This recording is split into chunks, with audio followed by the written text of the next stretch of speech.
میں عرض کروں گا کہ اپنی آپ جب توجہ کا قبلہ اللہ رسول کو بنائیں گے تو رب فرماتے ہیں وَيَرْزُقْهُ مِنْ حَيْثُ لَا يَحْتَسِبُ، میں نہ تجھے وہاں سے رزق دوں گا جہاں سے کبھی تیرا گمان بھی نہیں گیا ہوگا، یہاں سے بھی مل سکتا ہے، تو نے سوچا بھی نہیں ہوگا۔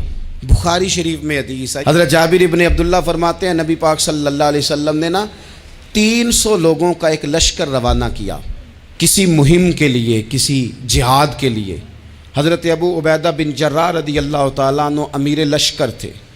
فرماتے ہیں غربت اتنی زیادہ تھی، بھوک اتنی زیادہ تھی کہ ایک ایک کھجور دن میں ایک وقت کھانے کو ملتی تھی، اور کچھ دن ایسے آئے کہ اب کھجور بھی نہیں مل رہی۔ فرماتے ہیں اتنی زیادہ بھوک لگی مجاہدین کو، 300 بندہ پتے کھا کے گزارا ہونے لگ گیا۔ یہ بخاری میں موجود ہے۔ آپ فرماتے ہیں کہ دریا کے کنارے ہمارا پڑاؤ تھا، ٹھہراؤ تھا، جب بھوک سے نڈھال ہو گئے نا، وَيَرْزُقْهُ مِنْ حَيْثُ لَا يَحْتَسِبُ، اللہ وہاں سے روزی دیتا ہے، گمان بھی نہیں ہوتا۔ فرماتے ہیں ایک مچھلی اللہ تعالیٰ نے دریا کے کنارے بھیجی، فرماتے ہیں وہ تھی تو مچھلی پر پہاڑ جتنی تھی۔ بخاری میں لفظ ہیں، حضرت جابر ابن عبداللہ رضی اللہ تعالیٰ عنہ فرماتے ہیں 300 آدمی 18 دن تک اس مچھلی کو کھاتے رہے، مچھلی ختم ہی نہیں ہوئی۔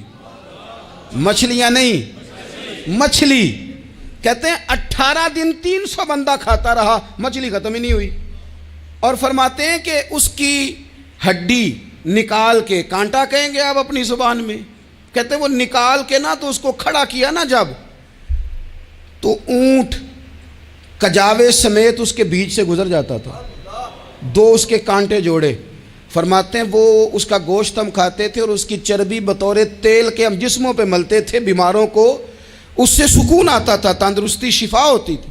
فرماتے ہیں ہم کھایا بھی ہم نے، اور کچھ لے کے ہم مدینے بھی گئے، اور قربان جائیں نبی پاک نے بھی اس میں سے کھایا۔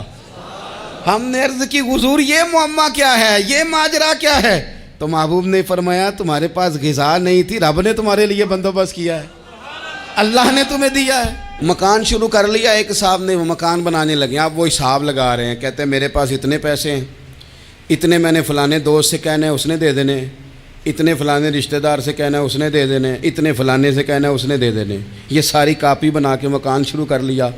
جو روز کہتا تھا نا کوئی حکم ہو جاتے 10 سب سے پہلے اس کو کہا میاں پیسے چاہیے دین، وہ کہندا ہو کل ہی منڈا ٹوریا ہے، کہتے تو پرسوں 10 داتے لب جانے سن۔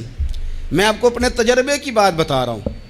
جن لوگوں کا خیال ہوتا ہے نا کہ آپ سٹارٹ کریں فلانا کام، ہم آپ کے ساتھ ہیں، اللہ کا ہی کوئی نظام ہے، وہ بالکل بھی نہیں ساتھ ہوتے۔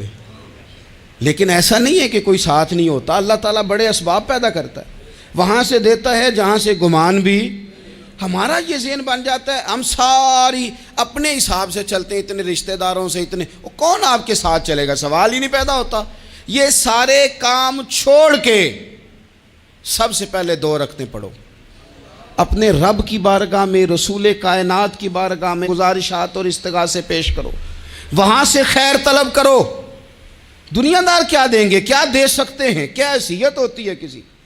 اللہ کہتا ہے وہاں سے دوں گا۔ تو جو اللہ مال دے وہ لینا چاہیے کہ رشتہ داروں کا مال دیکھنا چاہیے؟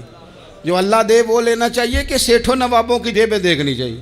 جو اللہ دے وہ قبول کرنا چاہیے یا دیکھنا چاہیے کون سا آدمی کہاں پہنچ گیا؟ چھوڑو، اپنی مٹی پہ چلنے کا سلیقہ سیکھو۔ کسی کے سنگ مرمر پہ چلو گے تو پھسل جاؤ گے، پھسل جا۔ اس پر ایک اور بات عرض کر دوں، صحیح بخاری سے، مسلم سے ایک اور بات۔ کچھ چیزیں ایسی ہیں جن سے اللہ کی مدد آتی ہے، مدد ملتی ہے۔ ایک چیز ان میں سے ایسی ہے جس سے بہت مدد نازل ہوتی، وہ ہے کہ جب رب آپ کو دے نا تو پھر آپ بھی اس کے رستے میں دیں، پھر مدد آتی ہے، پھر اور آتا ہے۔ بخاری مسلم میں حدیث ہے، یہ زیادہ ہی توجہ طلب امر ہے، اس پر آپ غور کریں گے۔ حضرت ابو ہریرہ فرماتے ہیں کہ نبی پاک علیہ السلام نے فرمایا ایک شخص نے بادلوں کے اندر سے آواز سنی کہ فلاں آدمی کا کھیت اور باغ خشک ہو گیا ہے، وہاں برسو اور اس کے کھیت کو سیراب کرو۔ وہ بڑا حیران ہوا کہ بادل سے آواز آ رہی۔ پھر اس نے دیکھا کہ ایک پہاڑی پر بارش ہوئی، وہ بادل وہاں برسا، پھر نالیوں سے ہوتا ہوا پانی ایک طرف چلا، تو جس نے آواز سنی تھی، حضور بیان کر رہے ہیں، وہ بھی پیچھے پیچھے چلا کہ پانی کدھر جا رہا ہے۔ اس نے جا کے دیکھا کہ ایک مقام پہ ایک باغ کو وہ پانی لگ رہا ہے اور ایک آدمی وہ پانی لگا رہا ہے. اس نے اس سے پوچھا تیرا نام کیا ہے؟ اس نے کہا کیوں؟ کہنے لگا بتا نا. اس نے نام بتایا تو کہنے لگا یہی تو وہ نام ہے جو میں نے بادلوں کے اندر سے سنا ہے کہ فلاں کے کھیت کو پانی دے دو. اس نے کہا یار تو کیا عمل کرتا ہے کہ اسپیشل تیرے لیے بارش برسے؟ یہ بخاری پڑھ رہا ہوں، سیاستہ سے حدیث عرض کر رہا ہوں. اس سے پوچھا تو کیا کام کرتا ہے کہ جناب اللہ تبارک و تعالیٰ کا حکم کرم آیا کہ خاص تیرے لیے پانی برسے اور تیرے کھیت کو سیراب کرے؟ تو اس نے کہا چھوٹا ذمہ دار ہوں، پر جب فصل اگتی ہے تو 3 حصے کرتا ہوں. ایک حصہ اپنے بال بچوں پہ، بہن بھائیوں پہ خرچ کرتا ہوں، ایک حصہ پورا، اور ایک حصہ دوبارہ کاشتکاری پہ لگاتا ہوں، اور تیسرا حصہ خالص میں نے مسکینوں، یتیموں اور غریبوں کے لیے رکھا ہوا ہے. وہ جو تیسرا حصہ اللہ کرے آپ سمجھیں، وہ رب کے بندوں پہ تیسرا حصہ خرچ کرتا ہے نا، تو کریم مالک نے فرمایا جہاں سے غریب کا حصہ جاتا ہے وہ کھیت خشک نہیں رہنا چاہیے. وہ جہاں سے مسکین روٹی کھاتے ہیں وہ خشک نہ رہے. جہاں سے یتیموں کو کچھ آتا ہے کہیں اس کی فصل رہ نہ جائے. میں اور آپ بھی اگر اپنے مال میں مسکینوں، یتیموں، غریبوں کے حصے رکھ لیں گے تو فصلیں خشک نہیں رہیں گی. ان کے اندر تازگی آئے گی، نور آئے گا، کرم آئے گا، خاص کر خدا کی رحمت برسے گی. مدد اللہ سے چاہیں، اپنی توجہات کا مرکز رب رسول کی ذات کو بنائیں.